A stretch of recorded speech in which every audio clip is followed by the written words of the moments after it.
Em 28 de janeiro de 1986, o ônibus espacial Challenger com 7 tripulantes a bordo ligou seus motores e decolou do Cabo Canaveral às 11h38 da manhã.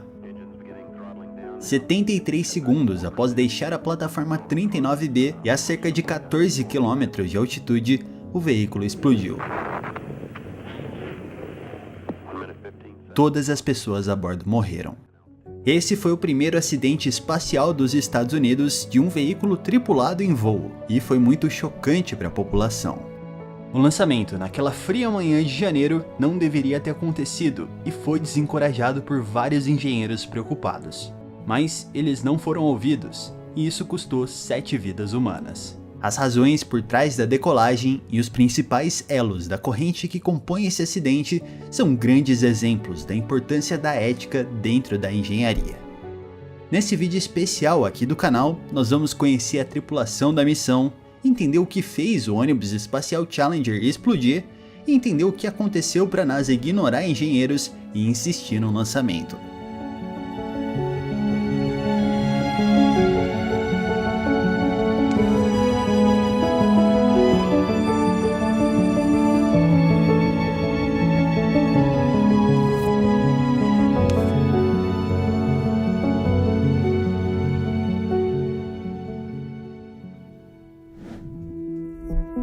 A STS-51L foi a 25ª missão do ônibus espacial e 10ª missão do Challenger. Sua duração seria de 6 dias, e ela tinha dois principais objetivos. O primeiro era colocar um satélite da constelação TDRSS em órbita. Essa constelação é uma rede de satélites de comunicação americanos e estações em solo que podiam ser usadas pela NASA e pelo governo americano para enviar e receber dados de espaçonaves e satélites em órbita do planeta. E ela existe até hoje. O satélite em questão era o segundo dessa nova constelação e ficava dentro do compartimento de carga do Challenger, preso ao Inertial Upper Stage, o estágio superior inercial, ou IUS.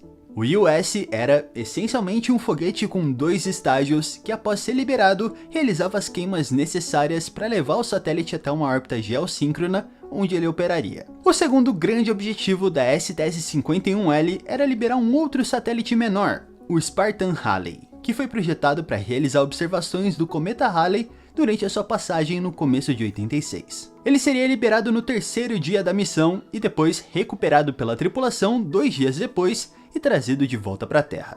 Os primeiros 5 astronautas que participariam dessa missão foram anunciados em janeiro de 1985. 4 desses 5 faziam parte do 8º grupo de astronautas da NASA, selecionado em 1978 e o primeiro da história da agência a selecionar mulheres e pessoas não brancas, incluindo Sally Ride e Guion Bluford, que se tornaram a primeira americana e o primeiro afro-americano a voar para o espaço. Esses 4 astronautas da seleção de 78 eram os seguintes. Dick Scobie seria o comandante da STS-51L. Ele era formado em engenharia aeroespacial pela Universidade do Arizona e também foi um piloto da Força Aérea dos Estados Unidos que serviu na Guerra do Vietnã. Em 1972, ele se tornou um piloto de testes e acumulou mais de 7.000 horas de voo em 45 aeronaves diferentes. Seu primeiro voo para o espaço foi como piloto na STS-41C, que decolou em abril de 84. Ellison Onizuka seria um dos especialistas de missão. Ele se tornou o primeiro americano com descendência asiática a voar para o espaço em janeiro de 1985 na missão STS-51C. Onizuka nasceu no Havaí em 1946. Ele tinha um bacharelado e um mestrado em engenharia aeroespacial pela Universidade do Colorado. Em 1970, ele entrou para a Força Aérea dos Estados Unidos e serviu como engenheiro de voos de teste. Judith Resnick também seria uma especialista de missão. Ela era uma americana nascida em Ohio e tinha um bacharelado e um doutorado em engenharia elétrica. Após ser selecionada para se tornar uma astronauta em 1978, ela trabalhou no desenvolvimento dos softwares e procedimentos de operação do Canadarm, o famoso braço robótico manipulador do ônibus espacial. Seu primeiro voo para o espaço aconteceu em agosto de 84, na missão STS-41D. Ronald McNair também seria um especialista de missão.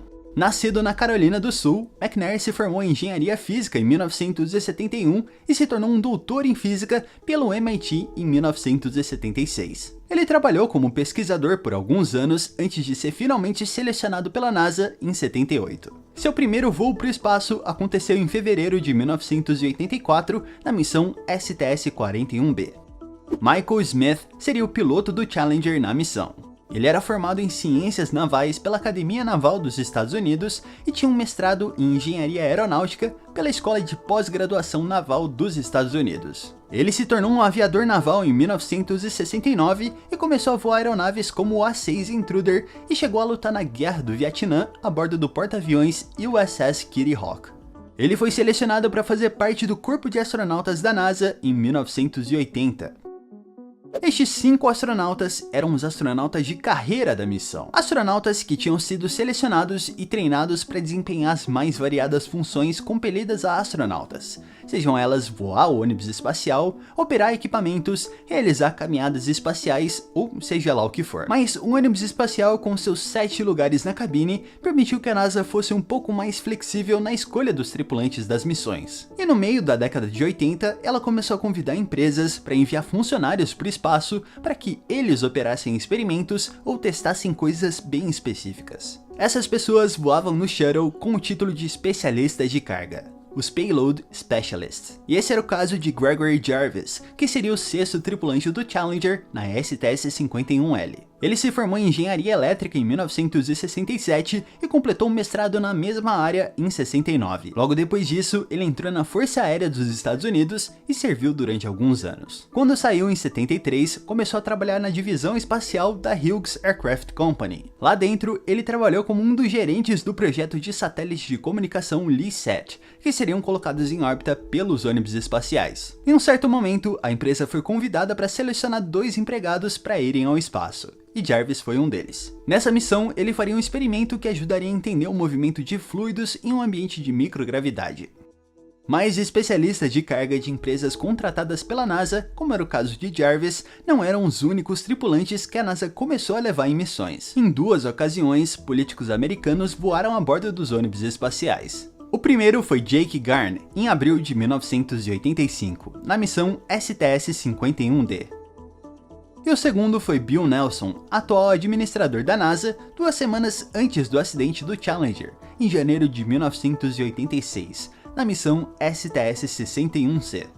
Gregory Jarvis, que morreu no acidente do Challenger, deveria ter voado na STS-51D, mas foi substituído pelo então senador Jake Garn. Jarvis foi então transferido para a STS-61C, mas depois novamente substituído por Bill Nelson e transferido mais uma vez de missão. Mas antes da ideia de levar políticos ao espaço se concretizar, Ronald Reagan queria que a primeira pessoa a viajar ao espaço dessa maneira, o que ele chamava de passageiros cidadãos, fosse um professor.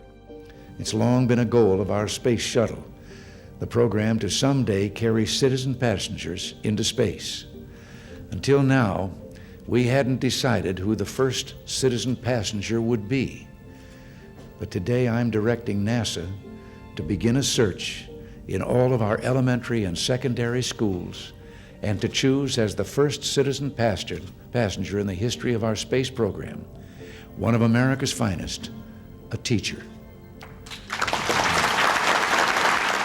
Essa ideia que Reagan cita nesse discurso se tornou o projeto Teachers in Space, cujo propósito seria inspirar estudantes, homenagear a função dos professores e finalmente imprimir a ideia de que o ônibus espacial teria cumprido seu propósito de tornar o espaço acessível a pessoas comuns. A NASA selecionaria professores do país dispostos a voar para o espaço, fazer alguns experimentos, dar aulas de lá e voltar para contar a história. Eles receberam milhares de inscrições e processaram tudo isso até finalmente encontrar 10 finalistas, dos quais apenas 2 entrariam no programa. Um que seria o tripulante principal e outro que seria o seu backup. Todos os 10 professores foram escolhidos por suas qualidades, dedicação à profissão que desempenhavam e envolvimento com a comunidade da qual faziam parte. Eles eram todos excelentes, mas apenas 2 podiam ser escolhidos. E o anúncio público de quem seria o 7º tripulante da STS-51L foi feito por George Bush, o então vice-presidente dos Estados Unidos, no dia 19 de julho de 1985. The President said last August that this passenger would be one of America's finest, a teacher. NASA, with the help of the heads of our state school systems, has searched the nation for a teacher with the right stuff. And the winner, the teacher who will be going into space, Krista McAuliffe. Is that you?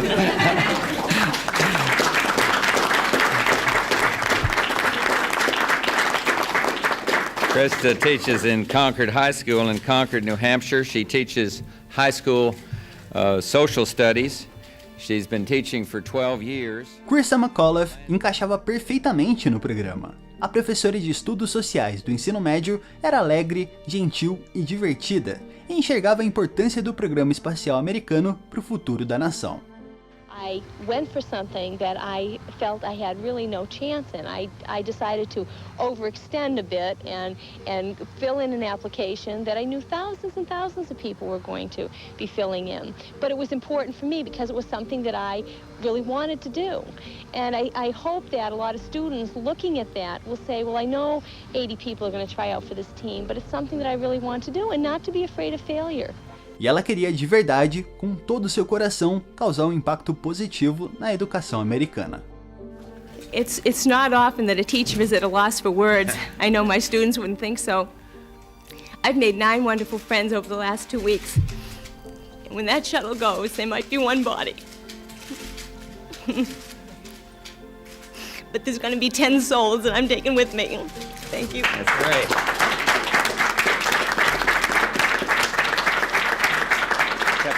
As aulas dadas por Krista ao vivo a bordo do Challenger seriam transmitidas pela TV para milhares de crianças do país.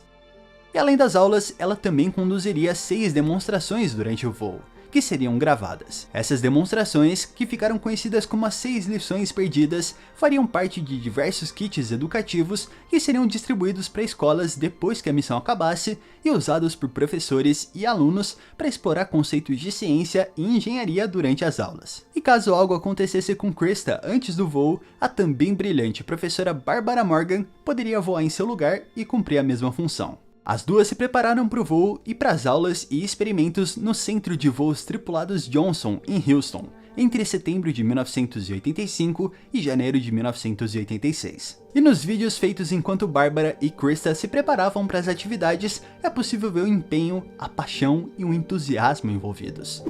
Krista queria dar o máximo de si quando decolasse junto aos outros 6 membros da tripulação na missão inicialmente programada para 22 de janeiro de 1986. My emphasis is going to be, look what's out there. This is your world. I mean, let's get prepared for it and to get teachers excited about that future.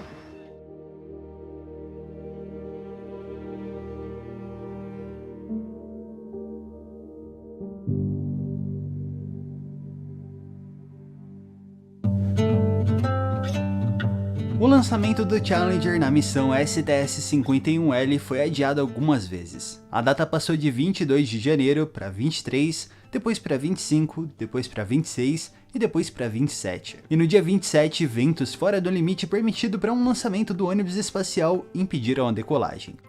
A próxima tentativa seria no dia seguinte, dia 28 de janeiro de 86. A previsão do tempo não era das melhores. As temperaturas cairiam muito durante a noite, chegando a ficar abaixo de 0.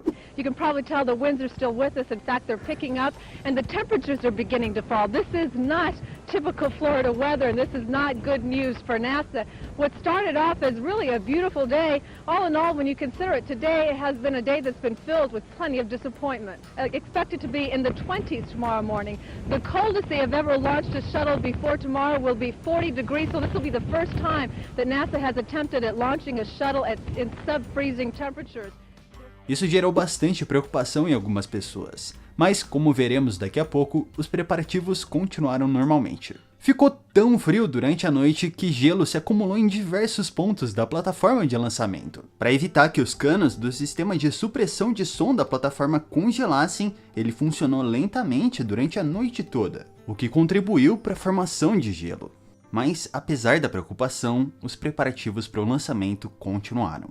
Os tripulantes acordaram por volta das 6 horas, tomaram café da manhã e vestiram os equipamentos de voo. Os 7 astronautas entraram na Astrovan e se encaminharam para a plataforma, chegando lá por volta das 8 horas da manhã. Em pouco mais de meia hora, todos já estavam em seus assentos.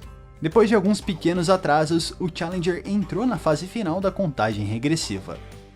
Parentes e amigos dos tripulantes esperavam entusiasmados a tão aguardada decolagem. Os pais de Christa McAuliffe estavam lá. Crianças de todo o país e da escola onde Christa trabalhava assistiam o lançamento juntos.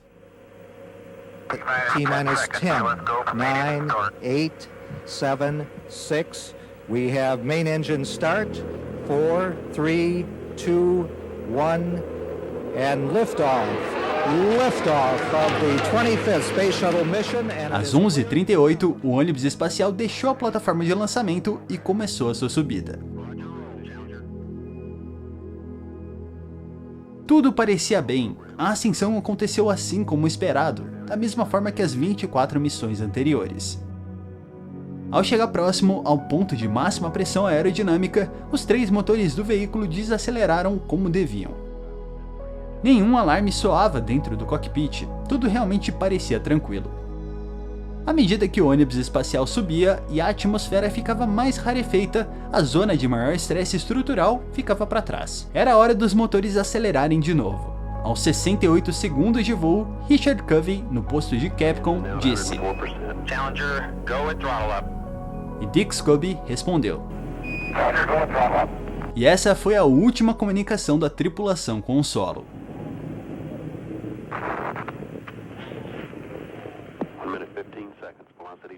73 segundos após decolar, o Challenger explodiu a 14 km de altitude. As famílias e amigos dos tripulantes assistiram tudo das arquibancadas. As crianças nas escolas também, assim como o restante do país empolgado com o lançamento. Os boosters de combustível sólido continuaram queimando por vários segundos depois da explosão, até finalmente receberem o comando de autodestruição. E algum tempo depois, uma das frases mais memoráveis desse momento tão terrível foi dita por Steve Nesbitt, oficial de relações públicas da NASA, que fazia comentários durante a transmissão. Flight controllers here looking very carefully at the situation. Obviously a major malfunction. Apesar do grande choque dentro da sala de controle, o diretor de voo Jay Green seguiu os protocolos de contingência. A porta da sala foi trancada, os telefones foram desligados e os dados nos terminais foram preservados.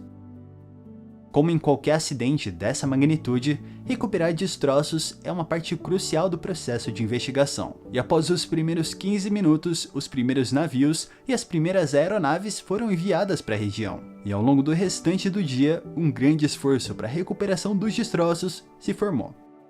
Dezenas de navios, dezenas de aeronaves e até pequenos submarinos foram usados nas buscas.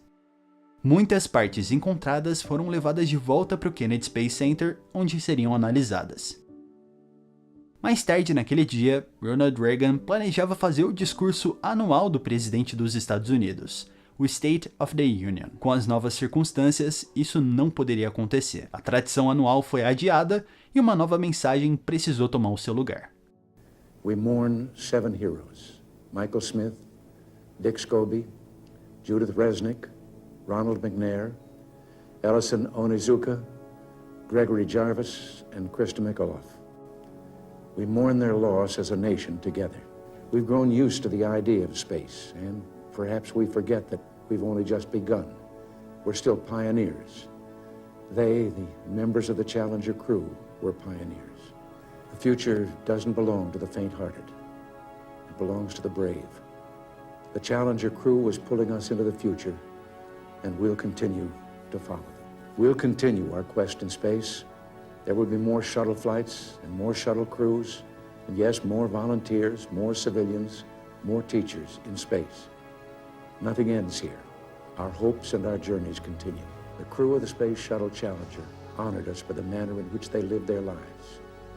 We will never forget them, nor the last time we saw them this morning, as they prepared for their journey and waved goodbye, and slipped the surly bonds of earth to touch the face of God. Em 3 de fevereiro, quase uma semana depois do acidente, uma comissão presidencial foi formada e encarregada da investigação. Essa comissão ficou conhecida como Comissão Rogers por conta do seu presidente, William Rogers. E além dele, várias outras pessoas importantes a integravam, incluindo Neil Armstrong, Richard Feynman, Sally Ride e Charles Eager. Seu trabalho seria revisar as circunstâncias envolvidas no acidente e estabelecer uma causa provável e fazer recomendações de mudanças baseadas no que foi descoberto. O trabalho foi difícil e envolveu muita gente de múltiplas organizações governamentais e privadas. Foram dezenas de audiências e entrevistas realizadas com funcionários de empresas contratadas pela NASA e com funcionários da agência. Milhares de documentos e evidências foram analisadas para finalmente chegar em uma conclusão em forma de um relatório que foi publicado em 6 de junho de 1986. A comissão analisou uma imensidão de possíveis causas para o acidente. Coisas como uma falha dos motores do orbitador, uma detonação acidental dos explosivos dos sistemas de segurança, a ignição prematura do motor de combustível sólido do satélite dentro do compartimento de carga, uma falha estrutural do tanque externo e muito mais. Tudo foi levado a sério nessas áreas, mas não demorou muito tempo para ficar claro que a real causa do acidente estava profundamente ligada a um dos boosters de combustível sólido.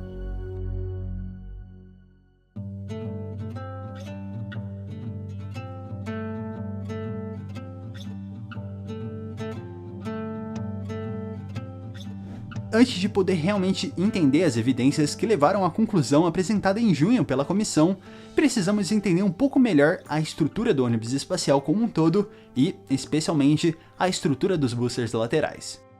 3 grandes componentes fazem parte do veículo de lançamento: o orbitador, a parte que carregava a carga, e os astronautas, e que tinha os 3 motores RS-25 usados durante o lançamento. Os propelentes que alimentavam esses 3 motores ficavam dentro do gigante tanque externo. O oxigênio ficava em um tanque menor, na parte de cima, e o hidrogênio, que ocupa bem mais espaço, ficava em um tanque maior, na parte de baixo. As linhas que levavam os propelentes ao orbitador se conectavam a ele nesses pontos aqui. O terceiro grande componente do ônibus espacial é o par de boosters laterais. Eles ficavam conectados ao tanque externo nesses pontos aqui, e o orbitador nesses 3 aqui. Combustíveis sólidos são misturas de 2 ou mais substâncias que, quando sofrem ignição, queimam até o final. No caso dos boosters do ônibus espacial, as substâncias envolvidas são perclorato de amônio, pó de alumínio, óxido de ferro, uma substância aglutinante, um polímero muito parecido com borracha e um pouco de epóxi. Essa mistura, conhecida pela sigla APCP, era moldada cuidadosamente dentro de invólucros de aço que depois eram conectados uns aos outros para montar o booster todo. A empresa responsável pela fabricação desses boosters na época era Morton Thiokol, que era baseada no estado de Utah.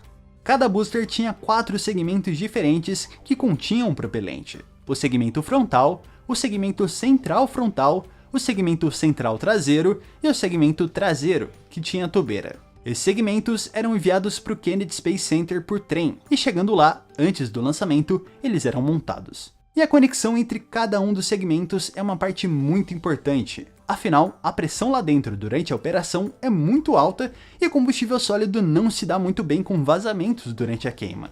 Eles costumam explodir se isso acontece. No caso desses boosters, essa conexão era feita da seguinte forma: o segmento de baixo tinha esse sulco com formato de forquilha ao longo de todo o diâmetro, e o segmento de cima se encaixava dentro desse sulco, e nesses 2 pontos do sulco ficavam 2 anéis de vedação que cobriam todo o diâmetro do segmento, chamados em inglês de O-rings. O de cima era o anel primário e o de baixo o anel secundário. A redundância garantia que, caso o primeiro anel falhasse, o segundo ainda poderia manter a vedação. Mas esses anéis nunca deveriam entrar em contato com gases quentes do funcionamento do booster. Eles não aguentariam parar as chamas extremamente quentes lá dentro. Então, entre o segmento de cima e o segmento de baixo, eles colocavam uma espécie de pasta selante com cromato de zinco, que em inglês eles chamam de putty. Essa pasta, aplicada na hora da montagem, protegia os anéis de vedação e queimava junto com o propelente durante a operação do booster. Mas o que realmente impedia que a pressão lá dentro simplesmente expulsasse essa pasta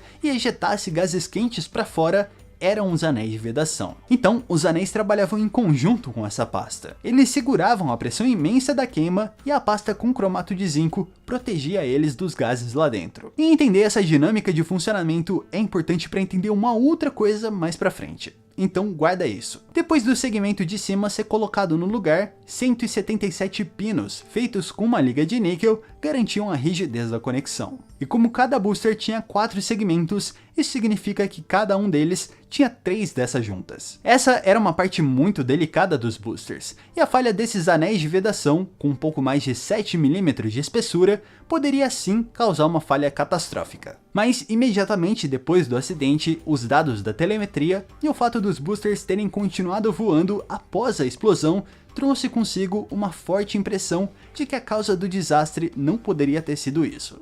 Essa impressão durou pouco e as dezenas de câmeras espalhadas em diversos pontos do Cabo Canaveral se provaram essenciais para coletar evidências que ajudassem na investigação.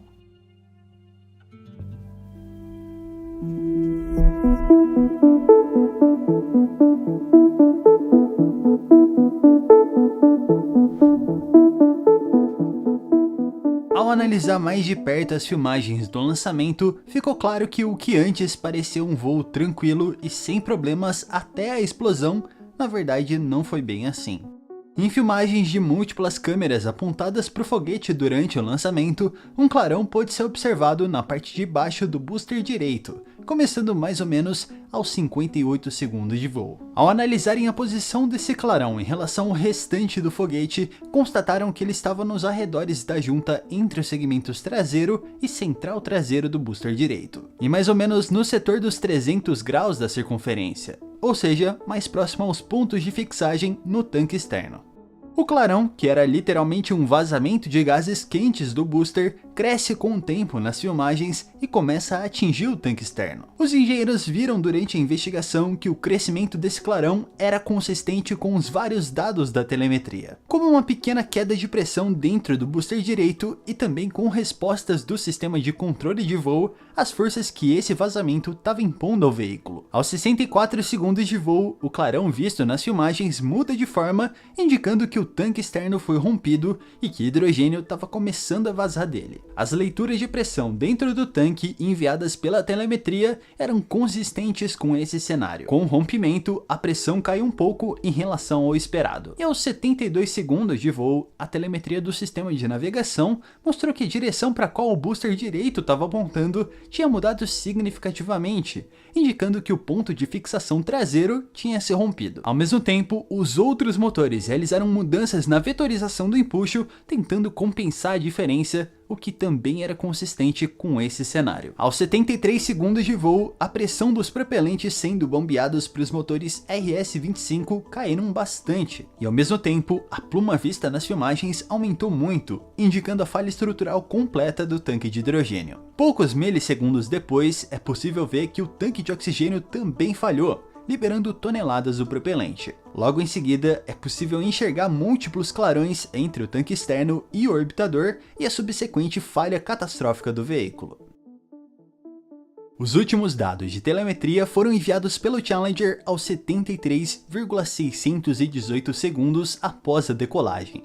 Indicavam que os motores RS-25 estavam em processo de desligamento por conta da baixa pressão dos propelentes que o alimentavam. Quando eles viram tudo isso nas filmagens, ficou claro que a causa técnica do acidente provavelmente tinha a ver com a junta entre segmentos do booster direito. Mas era um pouco estranho que a junta só começasse a vazar depois de quase 1 minuto de voo. Então, eles olharam mais a fundo as filmagens do início do lançamento e perceberam que o primeiro sinal de que havia algo errado com um dos boosters de combustível sólido pode ser visto logo na ignição. Assim que ela acontece, é possível ver que uma fumaça bem preta aparece nos arredores das juntas entre o segmento traseiro e central traseiro do booster direito. Essa fumaça aparece dos 0,678 segundos aos 2,5 segundos após a decolagem. quando finalmente para. O fato dessa fumaça se mover inicialmente para cima é uma forte evidência de que ela realmente veio da junta dos segmentos e não de um buraco, por exemplo. Afinal, o formato dela proporcionaria isso. 3 câmeras diferentes conseguiram ver essa fumaça, e seus posicionamentos deram confiança o suficiente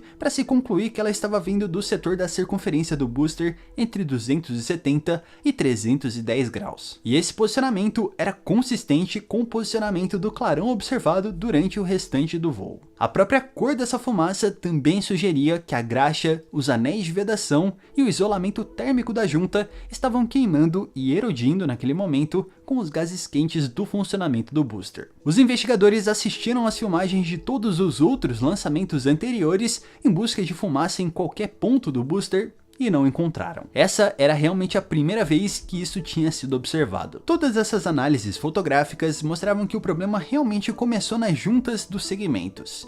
Mas o que exatamente tinha falhado nelas exigia uma análise mais detalhada e cuidadosa. Mas muitos engenheiros que trabalhavam com os boosters já tinham um suspeito principal em mente: os anéis de vedação. Problemas com juntas nos boosters de combustível sólido eram conhecidas desde o começo do programa dos ônibus espaciais. Com exceção dos boosters dessa missão e de uma outra missão em que os paraquedas falharam, todos os outros foram recuperados após pousarem no mar.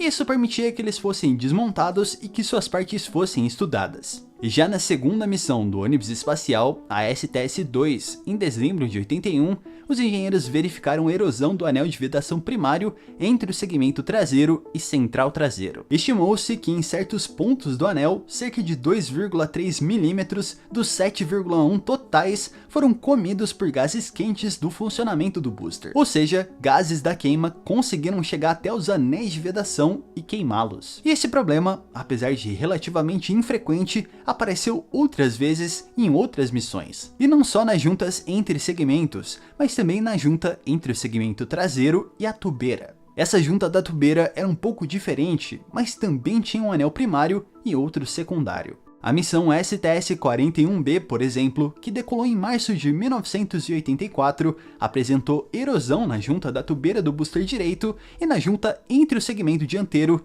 e central dianteiro do booster esquerdo. Cerca de 1 milímetro dos 7 totais do anel primário tinham erodido. A STS-41C e STS-41D, que decolaram em abril e agosto de 84, também apresentaram condições semelhantes. A erosão dos anéis em si era preocupante, mas não tão preocupante quanto o que aconteceu pela primeira vez na missão STS-51C, que decolou em 24 de janeiro de 1985, um ano antes do acidente. Ao desmontar e realizar a inspeção, os engenheiros perceberam que juntas tanto no booster direito quanto no esquerdo tinham fuligem presa entre os anéis de vedação primário e secundário. Isso significava que esses anéis primários, que também tinham erodido parcialmente, tinham perdido sua capacidade de vedação, ao menos temporariamente, o que era bem grave, principalmente por conta do design da junta. Seja lá o que tivesse afetado o anel primário, também poderia afetar o anel secundário. Então, engenheiros da Morton Thiokol buscaram razões que explicassem por que isso aconteceu. Eles olharam para os processos de fabricação e controle de qualidade e também para o processo de montagem,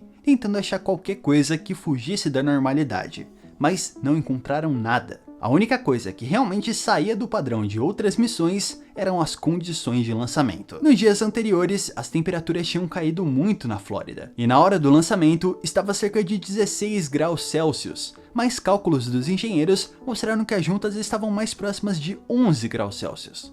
E até então, esse foi o lançamento em condições mais frias da história do ônibus espacial. E eles concluíram que a falha do anel de vedação primário aconteceu por conta dessas temperaturas mais baixas. E a razão para isso é o modo como essas juntas se comportavam durante o funcionamento do booster. No momento da ignição, a pressão do funcionamento do motor sobe muito, o que causa o que eles chamam de rotação da junta. Ou seja, a parte de cima do segmento de cima se movia mais do que a parte de baixo, como você pode ver nessa demonstração aqui. O movimento aqui é exagerado, mas essa rotação podia causar uma abertura entre esses dois pontos aqui de até 1,5 mm. E para garantir a selagem da passagem, o anel de vedação precisava ficar em contato com ambos os segmentos. Essa rotação da junta acontecia em todo o lançamento, mas o anel primário, empurrado e deformado pela pressão do funcionamento do motor, continuava em contato com essa parede aqui. Ou seja, a própria queima do propelente ajudava a garantir que o anel de vedação ficasse em contato com ambas as paredes. Mas se as temperaturas desses anéis de fluorocarbono estivessem muito baixas, seus comportamentos mudavam. Eles reduziam de tamanho, ficavam mais rígidos e menos flexíveis, e a graxa presente na junta ficava mais viscosa e dificultava o movimento deles. Ou seja, as condições térmicas aumentavam o tempo de extrusão dos anéis. E por conta da rotação da junta, o anel secundário perdia o contato com a parede externa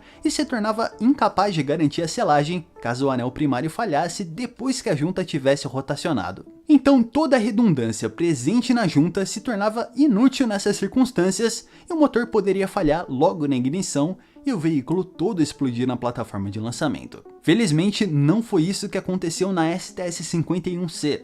Mas a análise da junta após o lançamento mostrou que isso era um ponto de falha e que estava diretamente correlacionado com a temperatura dos anéis na hora do lançamento. Naquele ano de 1985, essas e outras falhas relacionadas aos O-Rings fizeram a Morton Tackle criar uma força-tarefa interna para investigar o que estava acontecendo e a pressionar a NASA a olhar o problema mais a fundo. Mas, ao longo do ano, a frequência de voos só aumentou. Foram 9 no total, quase um por mês. E em 8 dos 9 voos, algum tipo de problema com os anéis de vedação foi observado, em graus variados e de forma mais frequente nas tubeiras do que nas juntas dos segmentos, mas ainda assim observado. Mas apesar dos problemas com as juntas entre os segmentos serem bem menos frequentes do que os com as juntas das tubeiras, eles eram uma preocupação bem maior por conta do seu design. Diferentemente das juntas entre os segmentos, o anel secundário das juntas das tubeiras ficava em uma posição a 90 graus do primeiro. Então, mesmo se o anel primário falhasse completamente, como aconteceu em uma missão naquele ano,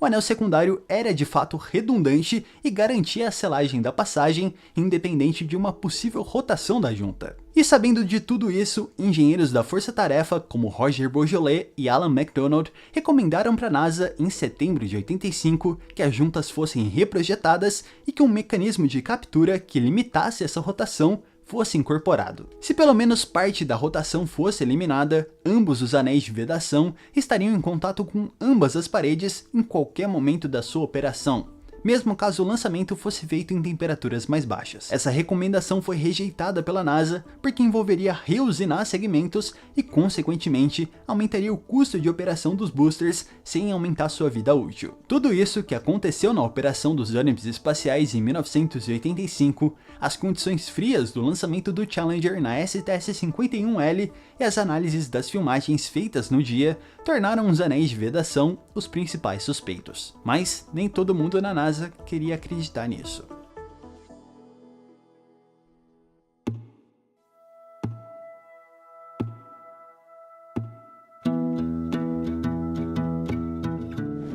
O começo de janeiro de 1986 foi marcado pelos múltiplos atrasos do lançamento da missão STS-61C. Originalmente planejada para decolar em 18 de dezembro de 85, a missão sofreu um total de 7 atrasos. E os jornais e o restante da mídia não pouparam palavras para ridicularizar a NASA por conta disso. O contraste entre os objetivos da agência de aumentar a frequência de lançamentos para 2 por mês e a realidade desses múltiplos atrasos geravam manchetes irresistíveis para os editores de jornais. A STS-61C finalmente decolou em 12 de janeiro de 86, e esse contexto de atrasos recentes desempenha um papel muito importante na história do acidente do Challenger. Como eu disse antes, a STS-51L também sofreu alguns atrasos. Em 25 de janeiro de 86, um sábado, a previsão do tempo na região indicava uma grande possibilidade de chuvas fortes para o dia seguinte e que impediriam um lançamento. Então, de forma preventiva, a data da decolagem foi movida do dia 26 para o dia 27. Apesar disso, o tempo no dia 26 não ficou ruim. O lançamento poderia ter acontecido naquele dia. No dia 27, uma segunda-feira, as coisas correram muito bem. O tempo estava bom e os preparativos para a decolagem estavam indo bem. Mas depois que os astronautas já estavam dentro do Challenger e as equipes de apoio tinham fechado a escotilha, um problema com uma alça nela que precisava ser removida acabou causando um atraso enorme. E quando ela finalmente foi removida, o tempo tinha mudado e ventos além do limite impediam o lançamento. Outro atraso aconteceu. A decolagem ficaria para amanhã do dia 28. E para te dar uma ideia melhor do tratamento da mídia em relação a esses atrasos, dá uma olhada nessa reportagem feita no dia.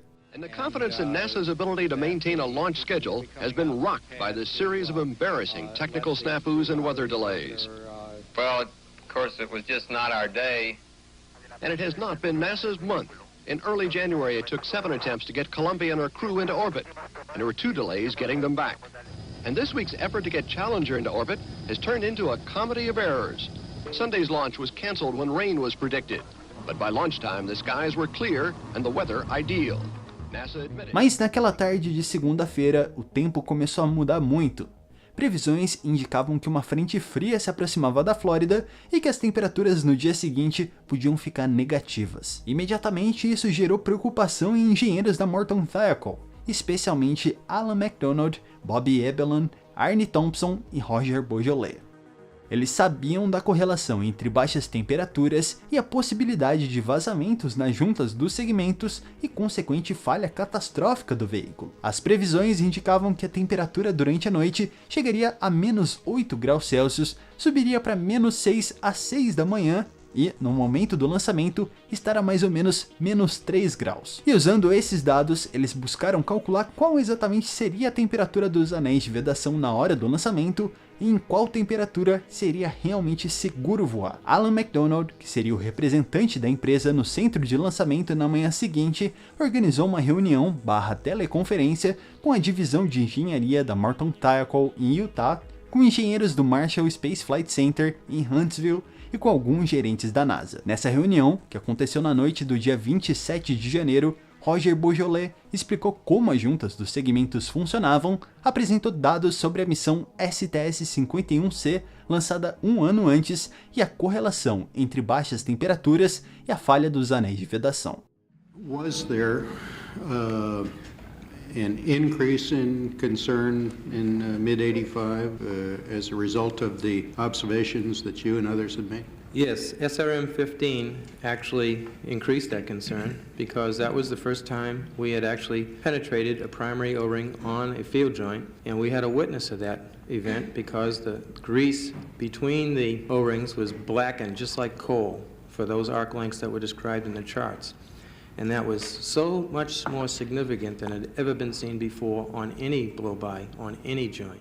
Arne Thompson apresentou dados sobre testes conduzidos pela Morton Thiokol e explicou os limites desses dados e o que exatamente se sabia com certeza e o que não podia ser afirmado. Eles disseram com todas as palavras que temperaturas mais baixas mudam o comportamento do material dos anéis de algo mais próximo de uma esponja ou borracha para algo mais próximo de um tijolo. Os engenheiros conheciam o sistema e tinham bastante certeza dessa correlação, mas um dos dados apresentados na reunião ia em uma outra direção. Além da STS-51C, fuligem entre os anéis de vedação primário e secundário só foi observado em apenas uma outra missão, a STS-61A, em outubro de 85. Duas juntas do booster esquerdo apresentaram o problema, e a temperatura na hora do lançamento era de cerca de 24 graus Celsius. Mr. Beaujolais, on 51C, you saw a very blackened joint. Yes, two of them. Two of them. However, on 61A, the temperature was 75 degrees, and that has been used to minimize the effects on 51C, saying that it occurs at warm temperature also. Would you explain the difference that you saw or heard of between the two joints? Yeah, the SRM-22 that was used as a comparison basis was not one that I saw personally, but a junior engineer, or a younger, I shouldn't say junior, but a younger engineer who works for Arne had actually been at the Cape and seen those joints, and asked him to tell me in his words what he saw. What he told me was that he saw light grayish to dark grayish splotches. Then we discussed the photos. He had a photo, and we put the photos side by side, and you could see that the SRM-15 joint had coal black color, and the joint was as he described. It was not coal black. It was significantly lighter. Now, on that basis, I concluded, and so presented the night before the launch, that that was extremely significant. It was very significant because it was telling us that temperature was indeed a discriminator, and that although I couldn't quantify what that discriminator was, in other words, I couldn't say you can fly above this temperature, you can't fly below this temperature. I couldn't do that. I didn't know of anybody that could do that with the data we had at the time. E um dos gerentes da NASA presente na reunião, chamado Larry Mulloy, encontrou nesses dados pontos que suportavam suas conclusões e imediatamente desafiou a correlação apresentada pelos engenheiros. Se o mesmo problema foi visto em um lançamento com temperaturas mais altas, como vocês podem ter tanta certeza assim de que a temperatura é o problema aqui? E Roger Boisjoly respondeu dizendo que a fuligem observada nos boosters dessas duas missões eram bem diferentes e que era bem pior nos da missão STS-51C, e que ele acreditava fortemente que essa diferença era explicada apenas pela temperatura. Larry Mulloy mesmo assim não engoliu o que estava sendo apresentado. A conclusão da apresentação dos engenheiros da Morton Tackle era de que caso os anéis de vedação estivessem abaixo de 11 graus Celsius no momento do lançamento, eles podiam falhar em vedar a junta, e que a previsão do tempo indicava que a temperatura às 9 da manhã do dia seguinte estaria mais ou menos menos 2 graus Celsius, e às 14 horas 3 graus Celsius, e que não havia dados suficientes que justificassem qualquer diferença entre os boosters da STS-51L em comparação com os da STS-51C, que tiveram problema. A recomendação foi clara: a temperatura dos anéis de vedação tinha que ser igual ou maior do que 11 graus Celsius no momento do lançamento, porque essa foi a temperatura mais baixa em que eles funcionaram em uma missão. Várias pessoas da NASA na conferência não gostaram disso, incluindo George Hardy e Larry Mulloy, que disse uma frase bastante marcante para a história dessa tragédia.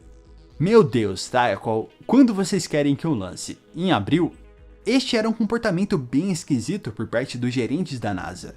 Ao invés da Morton Tackle ter que provar que era seguro voar, como normalmente era o caso, ela estava agora na posição de ter que provar que era inseguro voar. Eles queriam que os engenheiros provassem quantitativamente que os boosters com certeza falhariam, e não tinha como fazer isso. E por esse motivo, na visão de Mulloy e de outros gerentes, os dados eram inconclusivos. Em resposta, Joe Kilminster, vice-presidente da divisão de boosters da Morton Tackle e chefe de Alan McDonald, pediu um recesso de alguns minutos para reavaliarem os dados em Utah.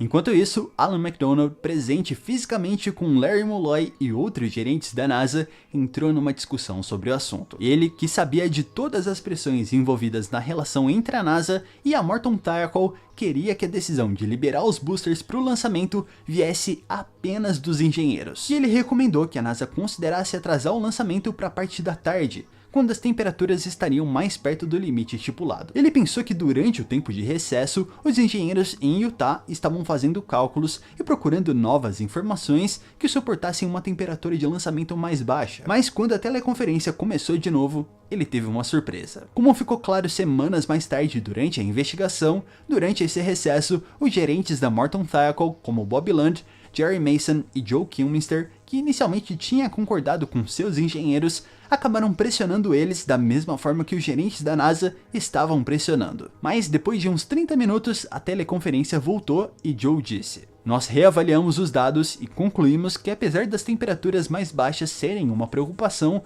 os efeitos delas são inconclusivos e, portanto, a Morton Tackle recomenda o lançamento."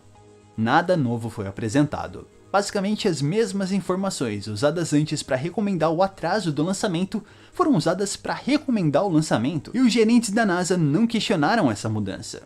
Tava claro que eles conseguiram a recomendação que eles queriam, mas essa recomendação da empresa não foi uma recomendação dos engenheiros dela. Nenhum deles tomou uma posição a favor do lançamento em nenhum momento. A recomendação da Morton Tackle foi feita pela gerência da empresa, pelos chefes dos engenheiros, que escolheram não escutá-los. Logo em seguida, George Hardy pediu que essa recomendação fosse escrita e assinada por alguém responsável da Morton Tackle e que o documento fosse enviado para Huntsville por fax. Isso era totalmente estranho aos procedimentos normais da NASA para um lançamento. Alan McDonald se recusou a assinar esse documento e disse que a assinatura teria que vir de alguém da empresa em Utah, o que aconteceu. Esse foi o documento assinado apenas por Joe Kilminster, que veio por fax. E depois que a reunião terminou, Alan McDonald ainda fez alguns comentários extras para os gerentes da NASA presentes com ele, recomendando novamente que não lançassem no dia seguinte, e por 3 razões. A primeira por conta da temperatura dos anéis de vedação, a segunda por conta das condições do mar na área de recuperação dos boosters, que estavam terríveis e podiam comprometer os procedimentos, e a terceira por conta do gelo que se formou na plataforma de lançamento e que podia alterar as características acústicas no momento da decolagem ou até mesmo se tornarem um perigo para a integridade do orbitador. Em uma das famosas frases que entraram nos autos da investigação da Comissão Rogers, Alan disse: "Se algo acontecer com esse lançamento, eu não iria querer ser a pessoa que tem que ficar de pé em frente a um comitê de investigação e explicar por que nós lançamos fora dos parâmetros de qualificação dos motores de combustível sólido ou de qualquer sistema do ônibus espacial. Estou recomendando contra o lançamento não por conta do que eu sei, mas por conta do que eu não sei, e a NASA devia sentir que está na mesma posição. Simplesmente não vale a pena correr esse risco com todas essas incógnitas." Mas, assim como antes, ele não foi ouvido. E a preocupação e recomendação inicial dos engenheiros da Morton Tackle não foi repassada adiante dentro da NASA. O lançamento aconteceria de qualquer jeito.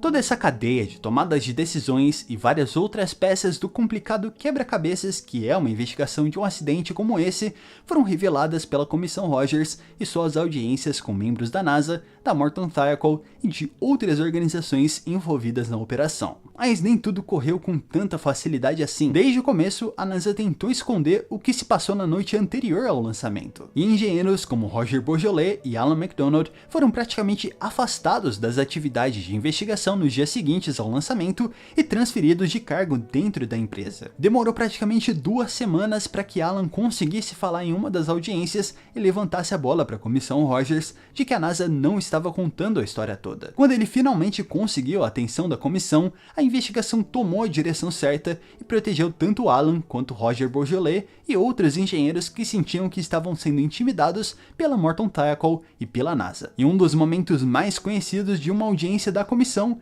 envolveu o grande físico Richard Feynman. Ele, em resposta aos comentários de Larry Mulloy, pegou um pequeno anel de vedação, o comprimiu usando um sargento de metal e o colocou dentro da água gelada.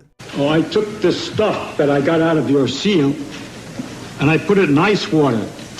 And I discovered that when you put some pressure on it for a while and then undo it, it maintains, it doesn't stretch back, it stays the same dimension. In other words, for a few seconds at least, and more seconds than that, there's no resilience in this particular material when it's at a temperature of 32 degrees.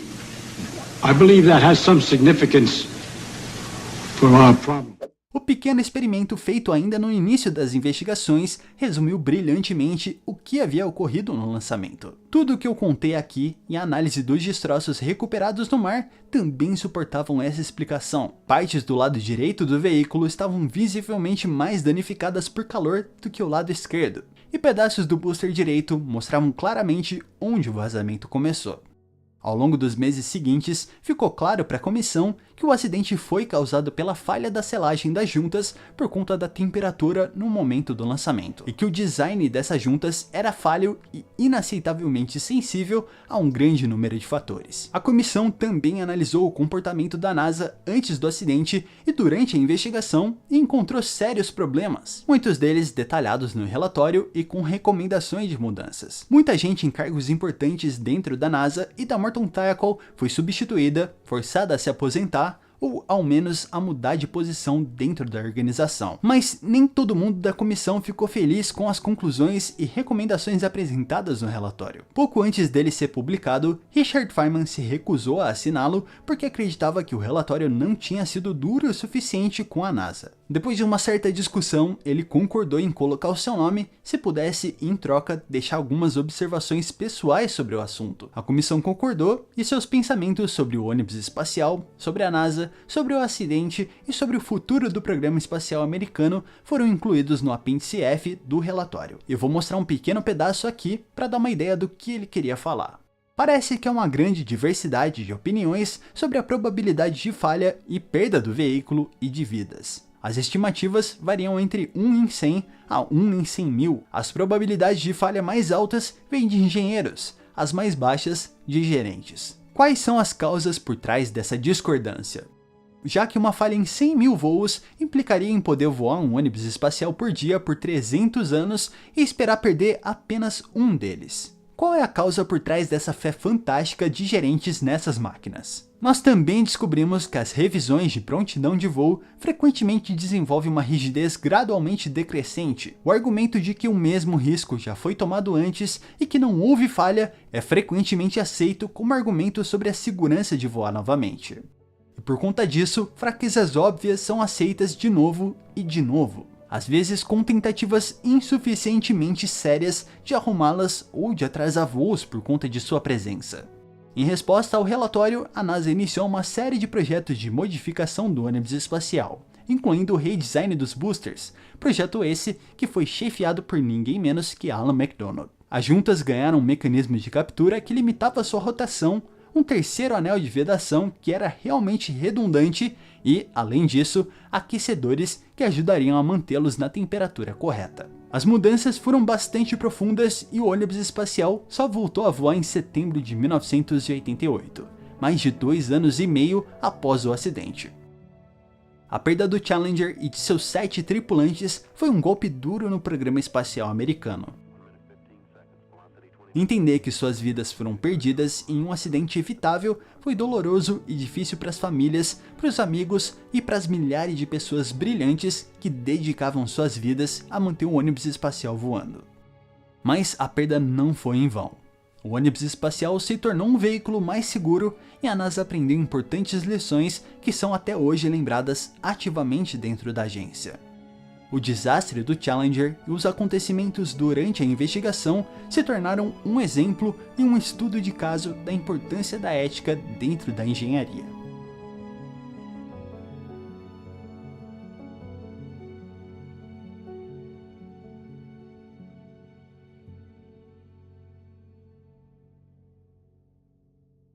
Esse foi um vídeo bastante difícil de fazer, tanto emocionalmente quanto tecnicamente. Assim como em qualquer outra história complexa e longa, essa aqui tá incompleta. Eu quis tentar incluir as coisas que eu achava mais importantes da história desse desastre e que estavam ao meu alcance. Mas tem muita coisa para falar sobre esse assunto, especialmente sobre o curso das investigações que envolvem muita gente e muitas organizações. Em alguns pontos eu escolhi ser mais sucinto e em outros mais detalhista, e eu espero ter cumprido o meu objetivo principal para esse vídeo. Quero contar essa história sem deixar de lado o respeito que se deve ter pelas 7 vidas perdidas. Se você quiser aprender mais sobre o acidente, eu vou deixar alguns links aqui na descrição do vídeo, incluindo do livro do Alan McDonald sobre o assunto, que é muito bom e muito completo. E eu quero aproveitar para agradecer o apoio que vocês me deram no Apoia-se. Eu passei os últimos 2 meses lendo sobre o acidente, escrevendo o roteiro, gravando e editando. Vídeos como esse dão muito trabalho e não são rentáveis só com a AdSense aqui no YouTube. Então o apoio que vocês me deram é o que me deu a tranquilidade que eu precisava para conseguir terminar ele. Se você quiser ver mais vídeos aprofundados como esse no futuro, você pode me apoiar mensalmente lá pelo Apoia-se em troca de recompensas exclusivas. Ou então, se preferir, pode me dar um apoio pontual por Pix através do LivePix. Muito obrigado pela confiança que vocês depositaram em mim e no meu trabalho. De coração. Então é isso, eu vejo vocês em breve em outro vídeo aqui no canal.